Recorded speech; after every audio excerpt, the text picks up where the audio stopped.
الله وبرکاته. دوستانو څنګه یې؟ امید لرم چې تاسو به ښه او صحتمند یې. دوستانو د یوې نوې ویډیو سره حاضر شوی یم. خو د ویډیو شروع کېدو نه مخکې تاسو زموږ د پښتو چینل پښتو ټیکنیکل دا سبسکرایب کړئ او دا بیل آیکن لازمي دباو کړئ. دوستانو چې کله تاسو زموږ د پښتو چینل پښتو ټیکنیکل سبسکرایب کو نو په دې چینل کې به موږ روزانه د پښتو ټیکنیکل ویډیوګانې روزانه اپلوډ کوو، نو تاسو ته به د نوټیفیکیشن په ذریعه په اسانه ملاویږي.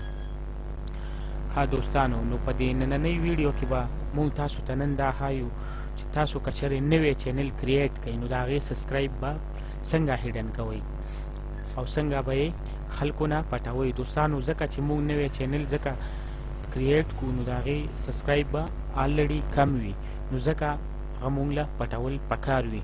نو دوستانو په دې ویډیو کې به زه تاسو ته دا ښیم. نو دوستانو تاسو د خپل په دې چینل په دې لوګو باندې کلیک کړئ او دې سیټینګ باندې په دې باندې بیا کلیک کړئ. کله چې تاسو په دې کلیک کو یور اکاونټ تاسو دا ویو باندې کلیک کړئ. چې تاسو کله په دې کلیک کو نوې پیج به کولاو شي، بیا به په دې کې تاسو دې ځای ته راشئ ایډوانس، دې ایډوانس باندې کلیک کړئ. چې ایډوانس باندې تاسو کله کلیک کړئ نوې پیج به کولاو شي، تاسو ښکته راشئ.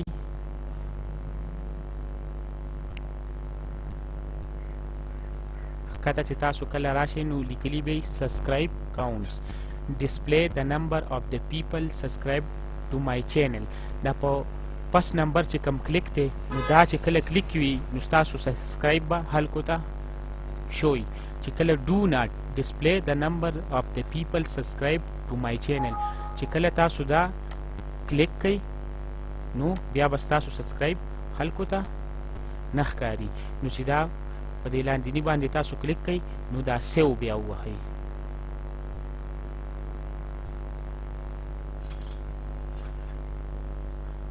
کله دا سیو شي نو ستاسو سبسکرایب به خلکو ته نه ښکاري. نو دا وه زموږ نننۍ ویډیو. د ویډیو د کتو ډیره ډیره شکریه.